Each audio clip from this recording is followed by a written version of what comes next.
Very good morning to you all, kids. And this is the sixth chapter of your history book. Today we are going to discuss about the different towns, trading from there, and the craftsmen.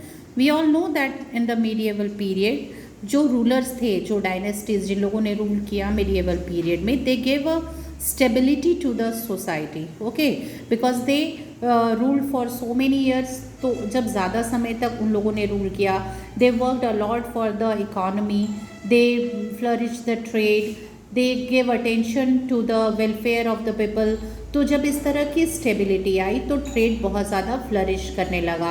And when the trade flourish then it gave the growth to the towns and cities.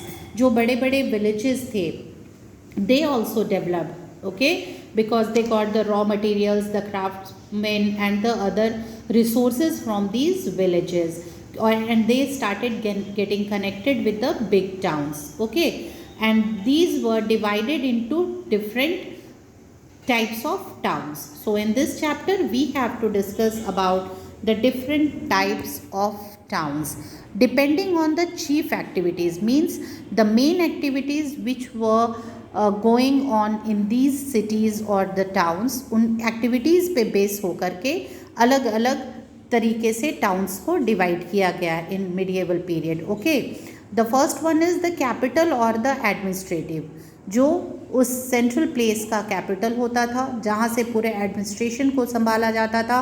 The control was from that place, so those towns were called the capital और the administrative towns.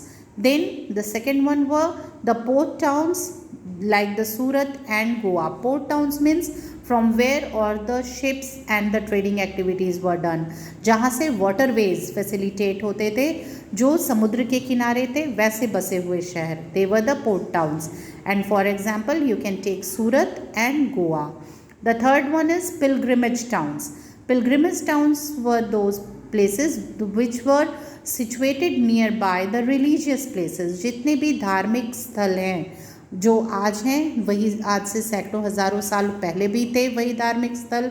We go to different places for the pilgrimage, like you people go to Vaishno Devi, Ajmer Sharif and the other places like Amarnath, Kedarnath, the Sant Chishti's Dargah. All these places are the pilgrimage places. तो जब ऐसे धार्मिक स्थलों पे हम जाते हैं तो वहाँ के आसपास जो शहर हैं या वहाँ के जो लोग होते हैं they get some kind of work. उन्हें ट्रेडिंग के लिए, उन्हें बिजनेस के लिए उन्हें मौका मिल जाता है कि वो एक मार्केट को इस्टेब्लिश कर सकें. तो these towns were in the ancient times only and they were served as the pilgrimage towns. Okay, उन्हें पिलग्रिमेज टाउन्स के कैटेगरी में रखा गया था. Like the Varanasi and Ajmer, they are the ancient cities. And then the founded towns. Founded towns means those towns which were founded by different rulers for different purposes. अपनी अपनी सुविधा के हिसाब से अलग अलग टाइम्स में रूलर्स ने कुछ टाउन्स को इस्टेब्लिश किया था, उन्हें अपने हिसाब से बसाया, देन उन्हें मॉडर्नाइज किया, उन्हें ट्रेडिंग और दूसरे कंट्रोल पावर्स के हिसाब से, एडमिनिस्ट्रेशन के हिसाब से उन्हें स्थापित किया गया.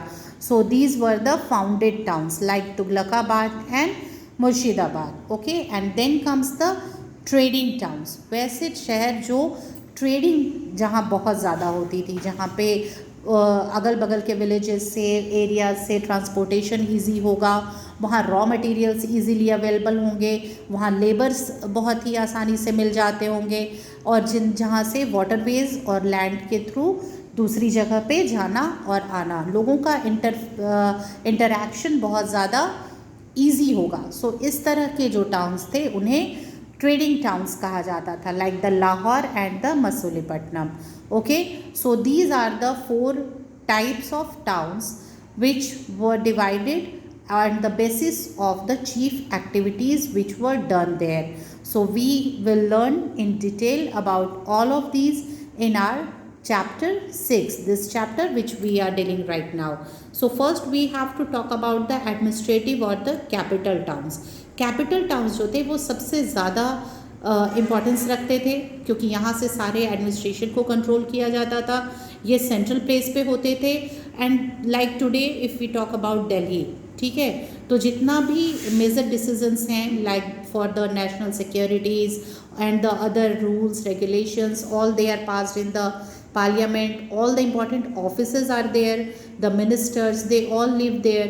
तो वैसे ही उस वक्त भी होता था, जितने इम्पॉर्टेंट मिनिस्टर्स थे, राजा थे, जो मिनिस्ट्रीज थी, जो ऑफिसेस थे, वो सब कुछ इन एडमिनिस्ट्रेटिव टाउन्स में रहता था. Okay, and with the use of iron, और जब से आयरन का यूज़ होने लगा, urbanization was very much well flourished and it was in a growth.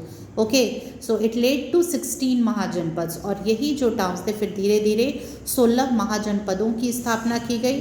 जो बड़े बड़े टेरिटोरियल किंगडम्स थे, उन लोगों ने अपने आप को सराउंड करना शुरू किया, और उसके बाद उससे महाजनपदों का विकास हुआ. So these towns are also of very importance. The most important one of that time was Kannauj, क्योंकि वो जो जोग्राफिकल एरिया था जहाँ कन्नौज प्लेस था, वो बहुत ही ज़्यादा इम्पॉर्टेंट था, और उस पर कंट्रोल के लिए हमेशा आपस में वहाँ के जो डायनेस्टीज़ थे आसपास के, उनमें वॉर और छोटे छोटे बैटल्स होते रहते थे to gain the control over Kannauj, because it was geographically very important for each and every one. अगर कोई कन्नौज पे कंट्रोल करता था, it means he had the control over the trading routes and the other things also. So this was the administrative or the capital town. We will discuss about the other types of the towns in our next videos. Okay, thank you.